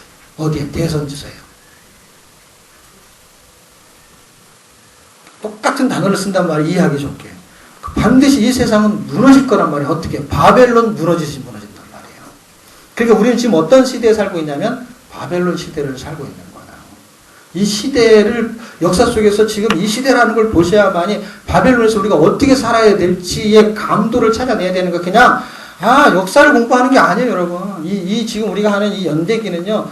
역사적인 기본적인 그 틀을 일단 이해하라는 것이죠. 학문적인 틀, 지식적인 틀을. 거기에 내용을 제가 설명하겠다는 거예요. 그 내용은 그냥 단촐한 이야기가 아니라 이렇게 역사를 이렇게 흘러가는 이야기가 아니라 거기에 진국이 흘러나온단 말이에요. 진액이 흘러나온단 말이에요. 그것은 그 역사 속에서 하나님이 반드시 그 일을 행하시겠다는 거고 우리는 지금 다니엘이 살았던 그 바벨론 시대에 살고 있는 거예요. 에스겔이 살았던 그 바벨론 시대에 살고 있는 거예요. 그리고 하나님이 고레스 같은 왕을 띄우기 전까지는 완전한 예수 그리스도 오시기 전까지는 그 포로 속에서 어떻게 살아야 되는지를 설명하는 거예요. 어떻게 살아야 되는 거예요? 거룩하게 살기를 원하는 거예요. 다니엘 서처럼 살기를 원하는 거예요. 어떻게? 신앙 고백하면서. 그리고 사자굴과 불 속에서 사는 것처럼 사는 거예요. 왜? 하나님이 사자의 입을 봉하시고 그 뜨거운 풀무불 속에서도 안전하게 머리도 탄 냄새도 안 나게 하나님이 보호하시는 것을 하나님은 그렇게 이 땅에서 우리를 살게 하시겠다는 거예요. 그렇게 살라는 게 지금 이 땅에서요. 돈이 우리의 보호막이 되지 않고 뜨거운 철갑 옷이 그 불을 싸맬 수 있는 게 아니고 사자하고 싸워서 이길 수 있는 무기를 갖추라는 게 아니라 믿음, 신앙 고백으로 사자의 입을 봉할 수 있다는 거예요. 그리고 그 사자가 어떤 사자냐면요. 진짜 그 사자를 사자로 의미하는 것이 신약에 오면은 우는 사자가 삼킬 자를 두루치 않는 그 사자를 말하는 거예요. 진짜 사자. 그렇게 잡아먹으려고 하는 거예요. 그래서 바울도 사자에게서 구원하시고 쓰고 있는 거예요. 마지막에. 이 시대가 그런 시대입니다. 그런 시대에 우리가 역사를 배운다는 것은요. 하나님의 구원 역사를 배우는 것이고 신앙 고백으로 우리가 살아낼 수 있는 믿음이 생기지 않으면요. 지금 우리는 하고 있는 이 일들이요. 사실은 유명무실한 거예요. 우리에게 믿음이 생겨서 하나님 원하시는 그 믿음으로 살아내지 못하면 교회에서 이거 잘 가르쳐 못 가르치면 별로 중요하지 않아요. 알고 기는 사람은요. 책만 가지고도 얼마든지 가르칠 수 있어요. 이거 뭐 자기가 좀 시간 걸릴 뿐이지 나보다 훨씬 잘 가르칠 수 있어요. 분석해가지고 이런 식으로 제가 어떤 책을 보니까요. 이렇게 보니까 어느 날 이 사람은 이런 뜻으로 책을 썼구나. 이렇게 제가 평가할 수 있죠. 그 내용을 빠삭하게 알면 이런 목적으로 교육책을 썼구나. 하듯이 이걸 보면은요, 이런 원리를 썼구나. 난 이렇게 가르쳐야지. 얼마든지 만들어낼 수가 있어요. 그런데 성경에서 하나님이 저에게 눈을 뜨게 한 거는 성경의 이런 얄팍한 지식이 아니고 저에게 생명이 들어오는 걸 느꼈어요. 말씀이 생명이구나 하는 걸 깨닫게 하셨어요. 저는 사실 이걸 가르치는 게 목적이 아니라 성경을 읽히는 게 저의 목적이에요. 사역이에요. 왜? 성경을 읽으면 나보다 성경이 훨씬 더 잘 설명하시니까. 그리고 성령님이 여러분을 믿음으로 살게 하실 거니까. 나는 믿음으로 살아라 해도 살아야 될 힘을 줄 수도 없고요. 나도 잘 못 살아. 그러니까 나나 여러분이나는요, 사실 같은 입장이에요. 그런데 하나님이 저한테 준 은혜를 제가 말하는 것 뿐이에요. 그리고 여러분이 그 은혜 속에서 하나님의 은혜를 경험하면 그 사역을 하는 동역자가 되고 싶은 것 뿐이에요. 하나님의 동역자. 그 일을. 하나님이 원하시는 일을 하는 동역자. 자기가 처소에서 그 일을 하면 그게 동역자인 거예요. 그 일을 해내는 것이죠. 그런 의미에서 하나님은 더 이상 우리에게 침묵하시지 않는 거예요. 이 침묵 시대의 목적은요, 하나님은 우리에게 더 이상 침묵하기를 원하시지 않는다는 거예요. 침묵 시대의 이야기는 다니엘서의 배경을 가지고 있고요. 입성하기를 보면은요, 300쪽이죠. 300쪽에서부터 보시면은요, 말라기부터 마태복음까지 성경이 기록되지 않은 기간을 우리는 일단은 침묵 시대라는 그 의미를 부여하는 것입니다. 다니엘의 환상이 다니엘서 7장에서 4개의 큰 짐승과 그 큰 짐승을 보는데 그것은 4명의 왕을 지칭해요. 이것은 여러분이 혹시 아신다면 2장 아십니까? 2장? 금신상 꿈꾼 거. 그래서 그 금하고 은, 동, 철 4명, 4나라, 4명의 왕을 설명하죠. 그것을 7장에서는 똑같이 뭘로 보냐면요, 짐승 4명을 보는데 그것이 2장에서 봤던 4명의 왕과 같다 이 말이에요. 근데 너무 놀라운 것은 2장에서 뭐라고 설명하냐면 2장에서 그 금신상을 우상이다라고 기록해놨어요. 성경 구절에 이렇게 써 있어요. 2장에 보면. 그건 우상이라는 거예요. 그러니까 세상 나라는 뭐라는 거 전부 다? 우상이라는 거예요. 성경이 그렇게 기록해놨어요. 그러니까 세상 나라는 우상이니까 어떻게 해요? 멸망하는 거예요. 멸망하는데 어떻게 해요? 그 머리에 해당되는 거를 뭘로 해놨냐면 바벨론으로 해놓은 거예요. 그래서 지금 시대는요, 로마 시대와 같이 강력한 시대, 어떤 시대가 흘러가더라도 세상 나라의 상징적인 머리는 뭐라고요? 바벨론인 거예요. 그래서 요한계시록에서 바벨론을 멸망시켰다는 거예요. 이미 어디서부터 출발한 거예요? 다니엘서 2장에서 세상 나라의 상징적인 머리는 바벨론으로 뜨고 있는 거예요. 바뀌는 게 아니에요. 이렇게 멸망하고 그 다음 거 가지만 어떤 시대가 와도 그 세상 나라를 상징하는 나라의 대표적인 이름은 바벨론이라는 거예요. 성경이 그렇게 심플하고 간단한 거예요. 새로운 걸 계속 배우는 게 아니라 똑같은 것이 어떻게 설명되고 있느냐를 설명하는 거예요, 성경은요. 어떻게. 그런데 여기서는 그 왕의 이름을 뭘로 하냐면 4명의 짐승이라는 걸 설명해요. 그렇죠? 이게 굉장히 시사하는 바가 크단 말이에요. 왜 시사하는 바가 크냐면 요한계시록에 가면은 그 왕의 이름을 뭘로 설명하냐면 짐승으로 설명해요. 그러니까 요한계시록하고 일맥상통하는 얘기로 갑니다. 그들이 나라의 왕인데 요한계시록은 아예 큰 짐승이 나오니, 작은 짐승이 나오니, 뿔이 달렸고 할 때 그들이 지칭할 때는 다 짐승으로 설명해요. 그러니까 요 놈이 그 놈하고 같은 놈이라는 거예요. 용한테 그 용, 사탄, 뱀이라고 하는 그 용한테 권세를 받는 게 누가 받냐면 짐승이 받아요. 요한계시록 보면. 그러니까 이들은 그 권세, 세상 나라는 누구의 권세를 받고 움직이는 거예요? 사탄의 권세가 움직이는 거예요. 그래서 세상의 왕들은, 예수님이 뭐라 그래요? 세상의 왕들은 심판을 받는다 그래, 안 받는다 그래요? 받는다 그러죠. 그 왕들의 이름이 전부 다 용이잖아요. 그렇게 용. 용포를 입고, 용을 걸치고, 오죽하면 쌍용이라고 하겠어요.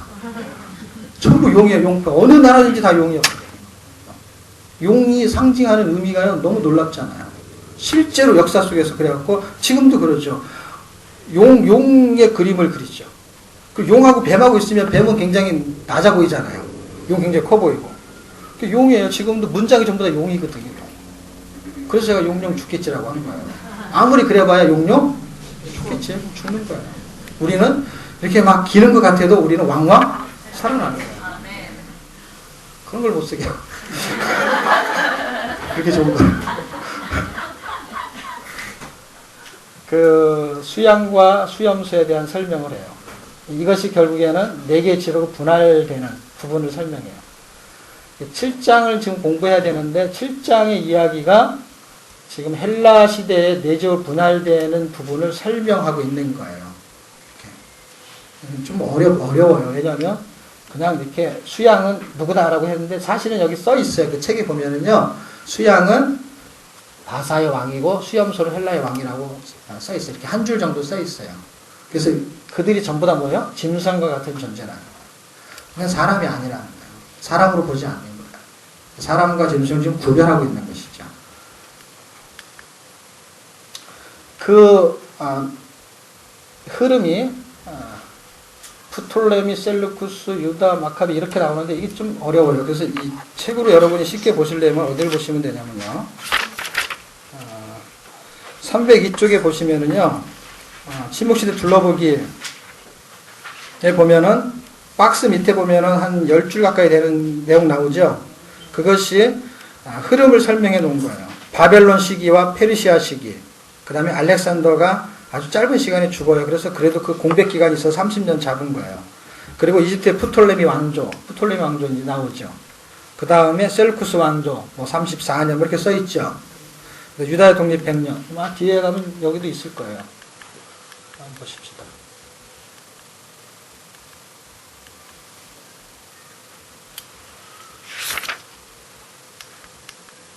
네, 둘러보기 나오죠? 요거 봤고요.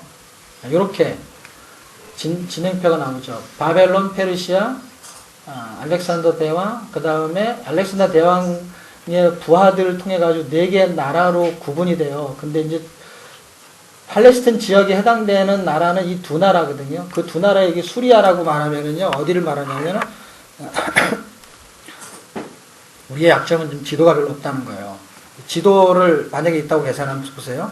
이렇게, 가운데 팔레스틴 지역이 있으면은 북쪽으로는 수리아 지역인 거예요. 아랍 나라 수리아. 그 다음에 그 위로 가면은 메소포타미아 이렇게. 그러니까 수리아라는 거는 위쪽을 말해요. 아시리아가 아수리아예요. 그래서 위쪽 지역에 북쪽 지역에 터키까지 전부 다를 장악한 쪽이 누구냐면 셀쿠스 왕조고 이집트는 그 밑에 애굽이라는 나라를 장악해요. 그러니까 알렉산더 대왕이 막 인도양 근처까지 막 다 장악을 해버린 거예요. 이집트하고 전부 다 이렇게 싹 장악을 하면서 일찍 죽어버렸어요. 근데 이 장악을 하고 있는 군사들이 있었잖아요. 군사의 그 대장군들이 거기를 자기 나라로 만들어버린 거야. 분할 통치하면서 그게 나라가 돼버린 거야. 그럼 재밌는 건 뭐냐면 애굽 사람, 이집트 사람들이 살고 있는데 이 헬라 사람들이 와가지고 거기를 장악했어요. 그렇죠? 그러니까 거기 있는 사람, 백성들은 전부 다 어떤 사람들이에요? 이집트 사람들이죠. 그리고 거기서 대통령 해먹은 사람만 누구예요? 헬라 사람인 거예요. 나중엔 그게 그냥 그대로 이집트가 되는 거예요. 그래서 그냥 계속 이집트인 거예요. 헬라가 아니고. 터키는 계속 터키고. 네, 모양새가 그런 거예요. 어느 나라가 세상을 다스려도요, 그 나라에 편입해도요, 그 나라 종족이 따로 있어요, 여전히요. 그래서 중국에 가면 중국에 우리나라 사람들이 많이 잡혀가고 또 그쪽에 이렇게, 북한도로 많이 이렇게 이사 가기도 하고, 그 다음에 소련으로도 가고 한 사람들이 지금도 남아있잖아요. 그 사람들은 중국인이고, 그 사람들은, 러시아 사람이지만, 실제는 그 사람의 종족이 뭐예요? 고려인이고, 조선족이고, 위구르족이고, 그렇게 족이 그대로 남아있는 거예요. 그냥 그대로 역사 속에서 이렇게 하나님의 통치에 사람들을 써서 움직이지만은 그 시대의 족속들은 그대로 남아있어요. 이 틈바구니 속에서 이 유다라는 나라가 계속해서 이들의 영향을 받게 되었어요. 그런데 잠깐 마카비라는 사람을 통해서 독립을 해요. 독립을 하지만 로마라는 나라가 또 60년을 통치하게 될 수 있는, 60년이라는 건 예수님 올 때까지 기간을 말하는 거예요. 예수님 이후에도 계속 통치를 하죠. 요 60년을 쓴 기간은 예수님 오실 때까지. 그럼 왜 60년이냐면은 BC 63년이나 4년경에 이 유다를 침공해 들어와요.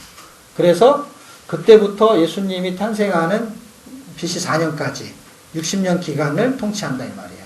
그 이후에도 계속 통치를 하게 되고요. 도표를 보는 방법은 그것입니다. 자, 페르시아라는 나라가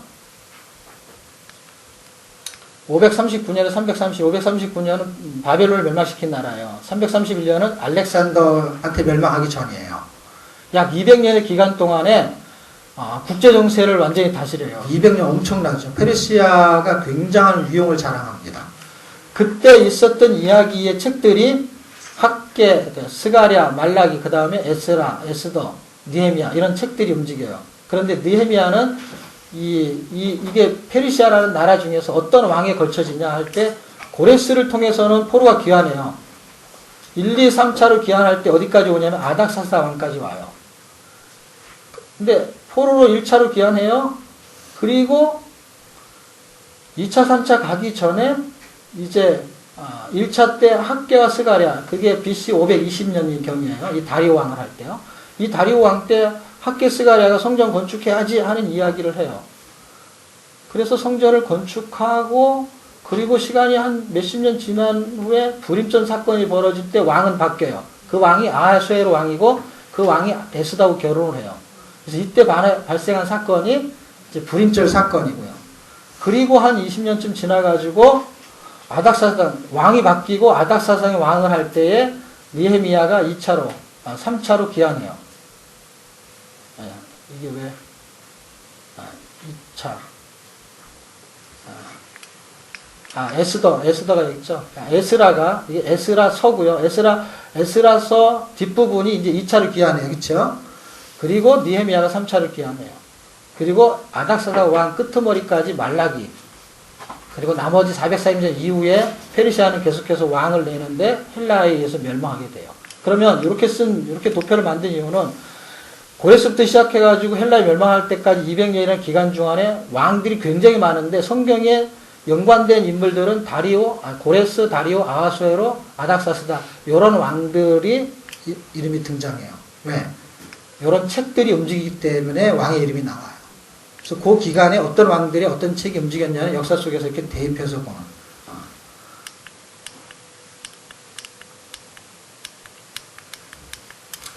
이렇게 4개의 나라로 구분되는데, 요거는 지도가 있으면 좀 보기가 편한데요.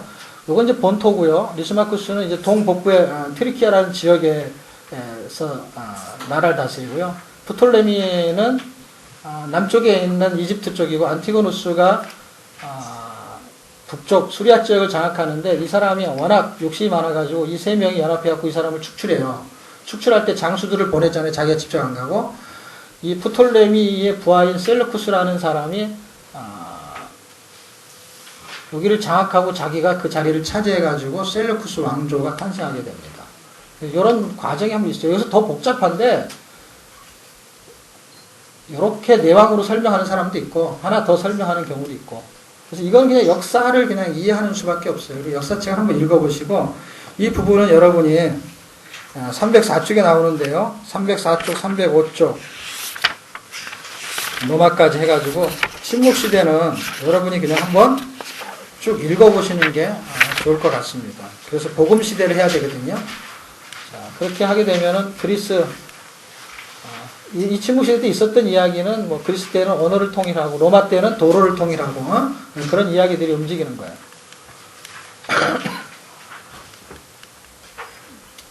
왜 독립을 하게 됐는지의 배경을 설명하고 있는 거예요. 탄압 때문에, 극심한 탄압 때문에 그들이 독립할 수밖에 없었죠. 그러니까 지금도 우리가 예수를 못 믿게 만들면 굉장히 믿음 있는 사람이 생기겠죠. 환난이나 핍박이 결국은 영적인 신앙의 독립을 만들어내는 것입니다. 이게 하스문 왕조가 독립한 왕조를 설명하고 거기에 백그라운드에 생기는 이 종교적인 단체들이 있죠. 사두개파, 바리새파, 에세레파 이런 파들이 등장하게 됩니다. 헬라의 영향을 굉장히 많이 받게 됩니다. 그러니까 자 보세요. 바벨론 포로로 잡혀갔어요. 그 다음에 70년이 지나서 그 다음에 돌아오면서부터 그들에게 페르시아 문화 속에 있게 돼 200년. 그러면서 구약의 말라기까지 성경은 다 끝나요. 그리고 헬라에게 장악을 하면서는 문화의 장악을 당해요. 그래서 헬라 문화에 엄청난 영향을 받게 됩니다. 그 헬라 문화 때문에 사실 독립을 하게 된 거예요. 제우스 신을 세워놓고 그걸 섬기라는 거예요. 이 세상과 똑같습니다. 여기에 반기를 드는 사람들이 믿음으로 살게 되는데 나오는 형태가 극단적인 사람이 있고, 그 극단적인 사람이 뭐냐면 교회 안에 있는 거예요. 그냥 굉장히 율법적이 돼버리는 거예요. 그건 무서운 거예요, 그런 사람들. 바리새파들은 문화를 저항하고 이들은 지지하고, 여기서 뭐 제대로 된 판은 없죠. 이제 복음이 들어오지 않는 이상에는 이들이 율법적으로 파가 갈릴 수밖에 없게 되는 것이죠. 우리에게도 그런 상황들이 있죠. 독립을 하고 믿음으로 살지만 복음이 완벽하게 우리를 장악하지 못하면 우리의 지식과 우리의 그 뼈대를 가지고요, 율법적으로 살게 돼요. 그래서 이런 형태가 나오는 거예요. 그래서 고린도 전서에 보면 고린도 교인들이 바울파, 게바파, 아바파, 아볼로파 이렇게 나와가지고요, 어떤 색깔을 내기 시작하는 거예요. 근데 사실 복음은 별 색깔이 없어요. 복음은 예수의 색깔만 내는 것이죠. 내가 죽고 예수가 사는 쪽으로 가는 거죠, 방향을. 그냥 손해보는 쪽으로 가는 거죠, 손해보는 쪽으로. 그러면서 어떻게 은혜가 움직이게 되겠죠, 은혜로 사는 삶. 그래서 가장 좋은 방법은 이름이 별로 날 수가 없어요. 이름이 날 수가 없고 자기 것을 드러낼 수가 별로 없어요. 그래서 예수님도 초야 무처로 살았던 것이고, 사실 그렇게 사는 게 가장 복음적이라고 생각합니다. 로마라는 나라를 통해 가지고 어떻게 해요? 도로가 건설되게 되죠. 헬라를 통해서는 성경이 확보가 되고요. 그 다음에 그들이 포로 시대 때 다 흩어져 가지고요, 디아스포라가 돼 가지고 회당들이 생기게 됐죠. 이게 침묵 시대 때 이루어졌던 사건이죠. 침묵 시대를 통해 가지고 하나님께서는 우리에게 하실 일이 복음을 강력하게 전파할 준비를 하고 계셨던 거거든요. 하나님 우리에게 침묵하시는 것은요, 침묵하는 게 아니라 우리를 세우기 위한 하나님의 눈물겨운 아픔을 당하고 계시는 것이죠. 이게 이제 역사에, 이제 로마의 역사를 이해하시면 알 수 있는 이야기들입니다. 사실. 뭐, 이야기를 하면은 굉장히 재밌지만 시간이 참 많이 걸리죠.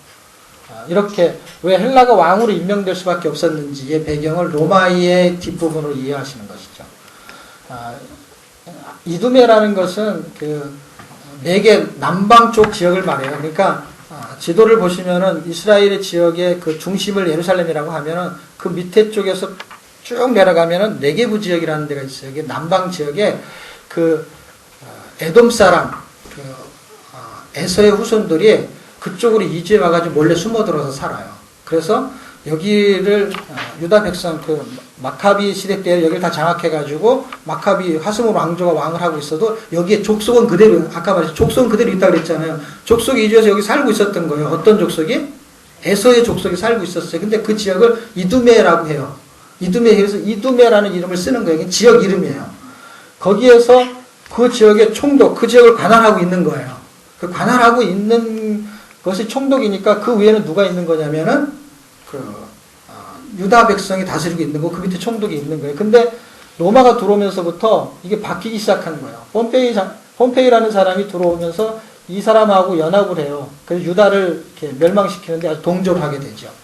그로 인해 가지고 이 사람이 정권을 장악하게 되고, 장악하게 되니까 요 사람한테 은혜를 입었으니까 이 사람이 집정관으로나 행정관으로 임명을 시켜요. 이 정도면은요, 우리나라 말로 하면은 대통령 왕과 같은 위치가 되는 거예요. 그리고 그 당시에 왕을 했던 힐카누스 2세와 마카비 가문에 있는 사람은 총독으로 전락되고요. 총독은 한 지역의 분봉왕 같은 거예요. 그리고 이 사람은 왕을 하고, 그리고 이 사람이 왕을 하면 자기 아들들에게 이제 또 분봉왕, 나라를 나눠서 주죠. 이렇게 지역으로. 분봉왕이라는 거는 이렇게 어떤 한 부분적인 지역을 다스린다는 의미를 갖고 있어요. 갈릴리 총독으로 임명해요. 이때 갈릴리 총독으로 임명했다는 것을 왜 기록하냐면, 이때부터 시작해가지고 이제 예수님이 탄생할 때 이제 나타나는 이름들이 등장하는 거죠. 예수 그리스도를 죽이려고 했던 그 헤롯이 요 배경을 갖고 있는 거예요. 그래서 이들이 왕을 하고 있는 거고, 예수님이 이 땅에 오셨을 때도 헤롯이라는 사람이 왕을 하고 있잖아요. 그 사람은 에서의 후손인 거예요. 재밌죠? 이런 배경이 이 침묵시대 때 이루어지게 된 것이죠. 자, 역사적인 침묵시대와 개인적인 침묵시대. 역사적인 침묵시대는 이미 지나갔어요. 개인적인 침묵시대도 지나가야 되는데 언제 깨지냐면요, 역사적인 침묵시대는 예수님이 오시면서 깨져버렸어요. 개인적인 침묵시대는요, 예수 그리스도가 내 안에 들어오실 때 깨져버리게 되는 것입니다. 이제 더 이상 침묵하면서 살아서는 안 되는 거예요. 복음으로 살아야 되는데, 복음으로 살려면 내 안에 있는 우상들을 다 깨트려야 되는 것입니다. 침묵시대의 주요 내용들, 핵심 정리한 것들이요. 그걸 보시고 복음시대로 들어갑시다.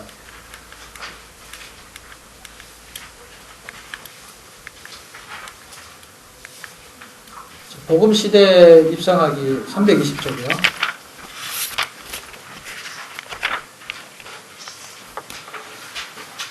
복음시대에는 어떻게 입성이 되냐면요.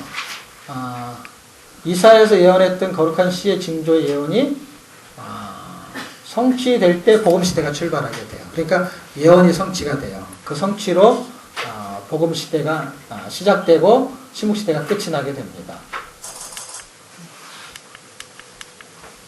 복음시대는 언제 깨지냐면요. 사가랴하고 마리아의 징조를 통해서 침묵시대가 깨져요. 개인적 침묵시대는 어떻게 복음으로 깨져요. 그 복음을 통해서 우리는 이제 침묵시대가 이제 영적으로 깨졌어요. 그런데 영혼의 침묵시대, 영적인 삶을 살아야 되는데 그렇게 살지를 못해요. 그냥 좋은 소리만 듣기를 원해요. 교회 가도. 자기 뜻만 구해요. 기도도. 듣고 싶은 말씀만 들어요. 진리의 소리에는 아멘 하지 못해요. 반응을 보이지 않아요. 그럼 언제 깨지느냐? 복음의 빛, 예수 그리스도가 내 안에 살아주실 때 완전하게 깨지게 되는 것입니다. 우리가 지금 이 상태에 와 있는 거거든요. 자, 복음 시대는요. 복음서가 4권 있는데 누가복음이 사도행전으로 연결되니까 누가복음으로 가지고 복음 시대를 돌려보려고 하는데요. 그리스도의 사역과 1장에서 4장, 준비, 사역은 5장에서 21장, 그리스도의 순환은 22장, 24장에서 그리스도가 이 땅에 사역을 준비하는 이야기가 한 4장에 걸쳐 있고요. 그분의 사역이 5장에서 21장까지 진행이 되고, 그리고 순환은 십자가에 달리는 사건을 기록한 거예요. 기간은 약 그분의 탄생부터 돌아가실 때까지 33년을 보고요. 핵심 인물은 예수 그리스도와 열두 사도에 대한 이야기.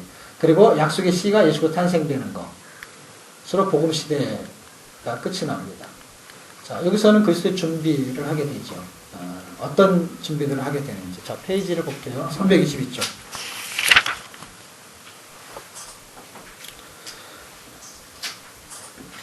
그리스도와 사역을 하기 위해서는요, 예수 그리스도가 하나님의 아들이심이 확증이 돼야 돼요.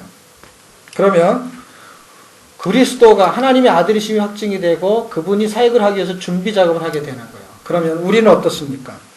성도의 사역은 어떻습니까? 우리도 성도로서 사역을 해야 돼요. 그래서 성도라는 확증이 있어야 돼요. 하나님의 자녀라는 확증이 있어야 돼요. 예수가 그리스도라는 것, 사역의 준비는 신앙 고백. 여기서는 예수 그리스도를 통해 갖고 시험을 하고 그 시험이 통과가 돼요.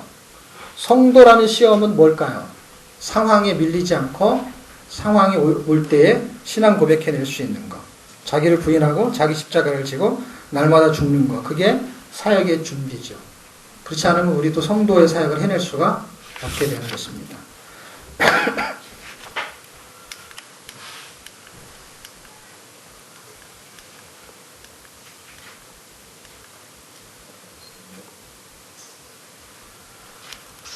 죄인이라는 기준을 어떻게 설정하고 있냐면 성경이 예수님을 믿지 않는 것.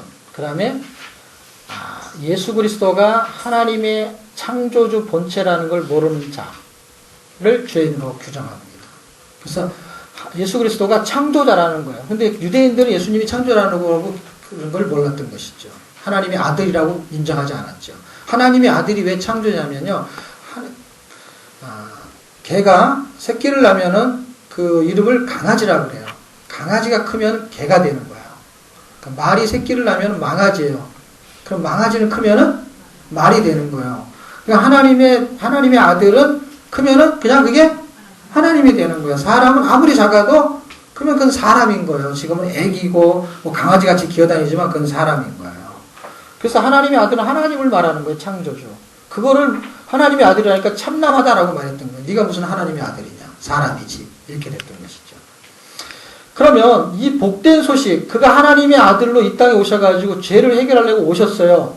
그것이 복된 소식인데 그것을 깨닫는 것이 하나님의 지혜라는 것입니다. 성령이 이것을 깨닫게 하는 것입니다. 그 하나님이 주시는 믿음을 통해 깨닫게 되는 것을 우리는 하나님의 은혜라고 말합니다. 그래서 복음을 깨닫게 되는 것은 이건 엄청 복된 하나님의 은혜가 되는 것입니다. 공부해서 이걸 알아줄 수 있다면 공부 잘하는 사람이 전도하면 되잖아요. 그렇게 해서 깨달아지는 게 아닌 것입니다. 중요한 사역 하나만 설명하고 이 도표는 어디에 나오냐면요. 324쪽에 한번 보실래요?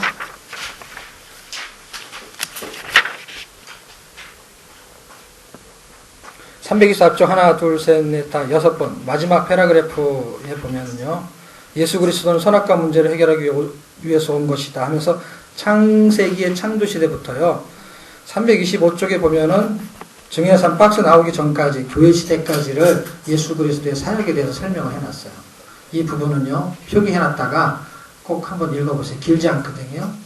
창조시대 창세기에 나오는 그 선악과 문제, 죄의 문제를 해결하기 위해서 예수께서 오셨다는 거예요. 그것을 아주 짧게 일목요연하게 설명해놨고, 그 중간서부터 여기 도표로 설명해놓은 거예요. 구원의 방주, 창세기, 창조시대, 새 언약의 새 창조의 새 언약으로 오신 거 예수 그리스도는. 아브라함이 언약한 언약을 유월절 언약으로 성취하시고, 영원한 구약의 안식 만나, 이건 뭐예요? 광야시대, 정복시대, 불순종을 순종으로 만들기 위해서 우리를 말씀으로 정복하러 오신 거예요. 그런 설명들을 쭉 써놓은 걸 여기서 도표로 만든 거예요. 그래서 한번 꼭 읽어보시면 좋을 것 같습니다. 사사시대, 왕정시대, 포로시대, 침묵시대, 복음시대, 침묵시대를 깨고 성령을 통해서 우리에게 오셔서 전 우주의 목회자인 교회 시대로 예수 그리스도가 오신 거예요. 그래서 교회 시대에 예수 그리스도가 목회자로 오신 거예요. 우리를 목양하러 오신 거예요. 창조시대부터 요한계시록까지 연결되는 것이죠. 영원시대로 이렇게 해서 연결되죠. 이렇게 복된 소식으로 예수 그리스도가 우리에게 오셨어요. 그런데 너무 놀라운 것은 이런 소식을 가지고 우리에게 오셨는데 우리에게는 좋은 소식이 어떤 거예요? 직장에 취직하면 굉장히 좋은 소식이에요. 그리고 진급하고 월급이 오르면 좋은 소식이에요. 그런데 예수 그리스도가 나를 위해서 죽으신 것은 그냥 소식도 아니야. 그건 믿기지도 않아. 이게 엄청나게 좋은 소식인데 뭐에 밀리냐면 세상의 좋은 소식에 비하면 너무 보잘것없는 소식이에요. 근데 잘 보세요. 이것처럼 좋은 소식이 없습니다. 복음 시대의 핵심은 복음 좋은 소식이잖아. 이 소식, 예수 그리스도가 우리에게 이렇게 오셨다는 이 소식이 나한테는 얼마나 좋은 소식인가를 한번 가늠해 보세요. 나에게 지금 좋은 소식은 무엇인가? 이 좋은 소식을 갖고 그분이 우리에게 오셨습니다. 근데 우리는 다 양 같아서 각기 제 길로 갔거늘. 그래서 다 각기 제 길로 갔어요. 그래서 주님은 마가복음을 통해서 사역을 하세요. 어떤 사역을 하시냐면요, 질병을 고치는 사역도 하고 천국복음을 전파하는 사역도 해요. 근데 정말 중요한 핵심적인 사역은 뭐예요? 이 사역이에요. 자 보시면은요, 포로된 자에게 자유를, 갇힌 자에게 노음을, 마음이 상한 자를 고치고. 그래서 핵심적인 사역은 하나님이 자유를 선포한다는 거예요. 옛날에 민중신학이라는 것이 있고 해방신학이라는 게 있었어요. 그랬을 때 사람들은요, 이렇게 노동자들이 이렇게 막 착취를 당하는 것에서 해방해야 된다 하면서 민중신학, 해방신학이 굉장했어요. 그때 정말 복음을 제대로 갖고 있는 사람이 뭐라 그랬냐면, 그런 거에서 해방하는 것도 좋지만 진짜 해방해야 될 게 있다. 그게 뭐냐면 죄에서 해방해야 된다. 복음은 죄에서 해방시키겠다는 거예요.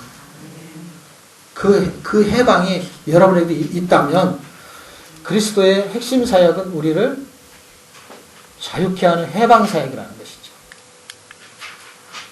그리고 그리스도가 오신 목적은 죄인을 불러 해결시키는 거예요. 이것이 우리를 죄에서 자유하게 하는 사역을 풀어서 죄인을 불러 회개시키는 것이라고 말합니다.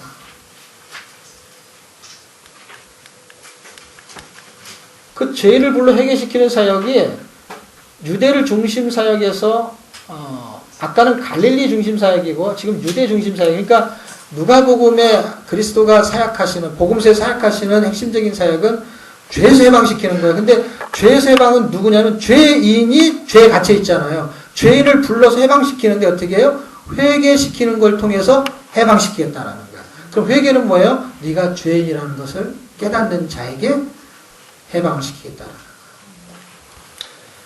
죄를 불러 해결시키는 그 비유가 누가복음 몇 장에 나오죠?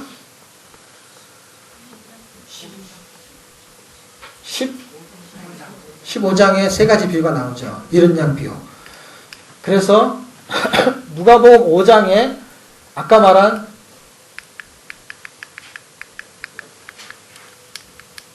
죄인을 불러 회개시키는 사역의 핵심을 설명해요. 누가복음 5장에.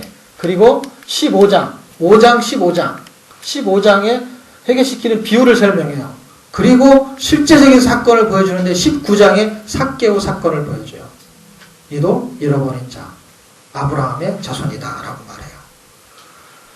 누가복음은 3개만 기억하시면 돼요. 5장, 15장, 19장. 그래서 그게 복음의 핵심적인 사역이에요. 한 권의 책을 잘 이해하면 나머지 책을 이해할 수 있어요. 그런 이야기는 다른 데는 약간 테마만 바꿔가지고 설명해요. 그 핵심이. 오늘날 길을 한 20년 더 됐을 것 같아요. 길을 가는데 저하고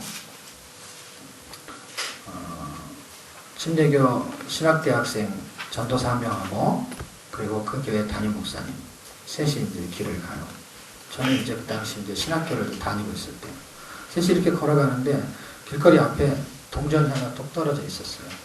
근데 그 동전이 금화 뭐 그런 동전이 아니고 금색깔 나는 10원짜리 동전이 떨어져 있었어요. 근데 이제 동전이 떨어져 있으니까 뭐 그냥 지나갈 수도 있고 주술 수도 있는데 그 전도사가 그러는 거예요. 그냥 줍지 말고 지나가자는 거예요. 왜 그러냐 그랬더니 그 10원짜리를 줍기 위해서 허리를 굽혔다 피는 값이 11원 된대. 아니면 20원쯤 된다는 거야. 그러니까 허리를 굽혔다 피는 값이 안 나오는 거야. 그래서 그냥 가자는 거예요. 여기 보면 잃어버린 드라크마하고 잃어버린 양, 그 다음에 잃어버린 아들이에요. 이거는요. 그렇죠. 잃어버렸다라는 게 주제예요. 그리고 찾겠다는 게 목적이에요. 잃어버린 거를 양과 드라크마, 이게 동전이에요. 그 다음에는 사람 아들이에요. 이 비유가 점진화돼가지고 뭘 설명하려고 하냐면 하나님이 잃어버린 자기의 아들을 찾겠다라는 거예요. 그런데 잃어버렸는데 그 가치가 어떤 가치냐면요. 100마리 중에 1마리 가치가. 그리고 드라크마의 10드라크마 중에 하나 이런 드라크마 자체의 동전이 가치가 별로 비싼 가치가 아니란 말이에요. 데나리온도 아니고 그 다음에 달란트도 아니고 그냥 한 드라크마. 그러니까 아까 말한 그 10원짜리 동전 그거를 굽혔다 피는 값이 안 나오는 동전을 잃어버렸어요. 그리고 아들은 사람이지만은 돌에 맞아 죽어야 될 불효자. 아버지를 죽은 걸로 하고 재산을 상속받은 거니까 속된 말로 표현하면 아버지가 빨리 죽었으면 좋은 거야. 그리고 그 재산도 다 잃어버리고 그리고 아버지를 찾아왔어. 율법에 의하면 그 아들은 죽어야 마땅한 상황이에요. 법적으로. 그런 상황이니까 어떻게 해요? 죄인을 불러 회개시키는 이 비유의 개념이 어떤 걸 말하려고 하는 거냐면 그냥 잃은 걸 찾는다라는 개념보다도 그 잃어버린 거의 가치가 우리가 계산할 때는 가치가 허리를 굽혔다 피는 값이 안 나오는 존재를 설명하는 거예요. 우리의 존재가 하나님이 이 땅에 내려오시는 값이 안 나온다니까? 여기까지 이렇게 쭉 우주선 타고 이렇게 내려왔는지 어떻게 내려오는지 하늘에서 이 땅에 이렇게 착륙하는 값이 안 나온단 말이에요. 값이. 그런 자를 위해서 십자가에서 죽으셨다는 거예요. 구원의 은혜는, 구속사의 은혜는요, 이 기적적인 삶을 살아낼 수 있는 거는요, 우리의 존재가 두 가지를 이해하셔야 돼요. 어떻게? 우리의 존재가 그렇게 죄인이라는 거예요. 그런데 그렇게 죄인인 것을요, 그렇게 상대적으로 의로운 거룩하신 분이 나를 위해서 희생을 했기 때문에 나는 존귀한 자가 되었다는 거예요. 엄청난 차이를 이해하실 때만이 복음이 뜨는 거고 움직이는 거예요. 하나님과 사람의 차이 정도가 어느 정도 차이냐면 거룩과 죄인의 차이가 어느 격차냐면 동전 10원짜리 가치 또 안 되는 가치. 다시 말하면 이렇게 지나가다가 그거를 죽기 위해서 움직이는 에너지 값이 안 나오는 정도. 하나님이 이쪽에 하늘에서 이렇게 내려올 만한 가치도 없는 존재. 그 존재에게 하나님이 찾아오셨다는 거예요. 여러분, 100원을 탕감받는 게 감격적이에요. 100억을 탕감받는 게 감동이에요. 100억이잖아. 그러면 내가 얼만큼 큰 죄인이라는 걸 알 때의 구원의 가치가 극대화가 되는 거죠. 그런데 사람들은 길거리 지나갈 때 당신은 죄인입니다. 당신을 위해서 예수님 십자가에 죽으셨습니다. 이렇게 말하면 아무도 콧방귀를 안 껴요. 왜? 내가 조금 거짓말한 거는 있어도 내가 사형에 해당할 만한 죄를 짓지는 않았다고 생각하는 거예요. 그런데 우리는 예수님이 나를 위해 죽었다는 걸 믿는 거잖아요. 믿는다는 건 뭐예요? 내가 사형에 해당할 만한 죄를 졌다는 걸 믿는 겁니다. 그것이 얼마나 큰 가치냐면 내가 얼만큼 죄인이라는 것을 느끼는 만큼 하나님의 은혜는 큰 거거든요. 그래서 은혜로 구원받은 자는 은혜로 사는 거고 그거를 모르는 사람은 뭔가 기도 제목을 계속 받아내야 되는 거예요. 계속. 그렇지 않은 사람은 그냥 감사가 나오는 거예요. 은혜로 사는 거예요. 그 은혜가 임한 사람에게 하나님의 은혜는 죄인을 불러 회개시키는 건데 이 가치가 엄청나게 크다는 거예요.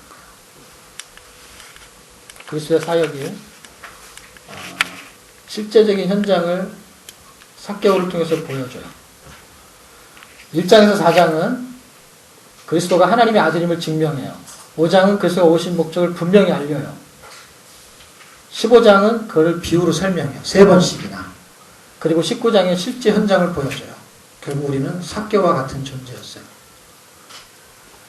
예수님은 삭개오를 통해 인사가 온 것을 잃어버린 것을 찾아 구원한 것을 실제적으로 보여주고 있고 실제적인 그 사건이 우리에게 일어났다면 그것은 세상 말로 이거는 장난이 아닌 것입니다.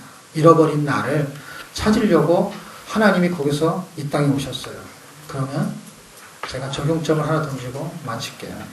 잃어버린 나를 하나님은 찾고 싶었어요. 그래서 예수님을 보내서 우리를 찾으셨어요. 그렇다고 한다면 잃어버린 나, 여러분 내가 나를 찾아야 되는데 보세요. 내가 하나님이 예수님을 보내서 나를 찾았어요. 한국 어디 시골에 있는 동네에 살고 있는 나를 찾아서 오셨단 말이에요. 이 시골. 그런데 내가 나를 찾아야 되는 거야. 어떤 나?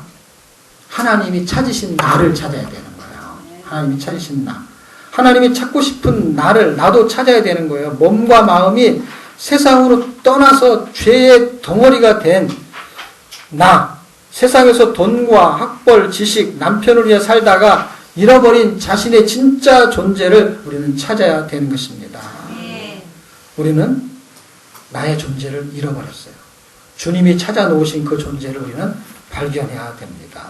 그래서 자기의 존재를 발견하게 되면 임마누엘로 예수 그리스도와 나와 함께 사시는 그 존재를 발견하게 됩니다. 그러면 우리의 삶은 어떻게 바뀔까요?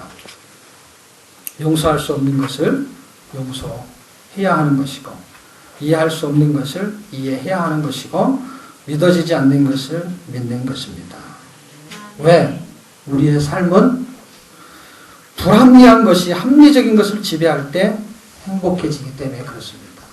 불합리한 것, 주님이 성경에서 우리에게 요구하는 것은 합리적인 게 아니에요. 합리적이면 예수 안 믿어도 안 믿는 사람 다 그렇게 살아요. 합리적으로. 성경은 우리에게 합리적인 걸 요청하는 게 아니라 굉장히 불합리한 걸 요청해요. 원수를 용서하라. 불합리한 거예요. 왜? 원수는 죽여야 되는 거고 나를 사랑하는 사람을 사랑해야 되는 것이 합리적인 거예요. 근데 나의 진짜 나, 하나님이 찾으신 나를 찾으면은 나의 옛사람이 아닌 새 사람을 내가 찾았다면 예수가 지배하는 나를 찾았다면은 나의 존재는 불합리한 것을 합리적인 것으로 불합리한 걸 가지고 합리적인 것을 지배할 때 행복해지는 은혜를 경험하게 될 것입니다. 보이지 않는 가치가 보이는 가치를 지배할 때 아름답다는 것을 발견하게 될 것입니다. 우리는 행복하고 아름다운 존재인 것을 찾아야 될 것입니다. 여러분의 말동을 통해서 그런 은혜가 흐르기를 주의 이름으로 축복합니다. 네, 여기까지만 하겠습니다. 감사합니다.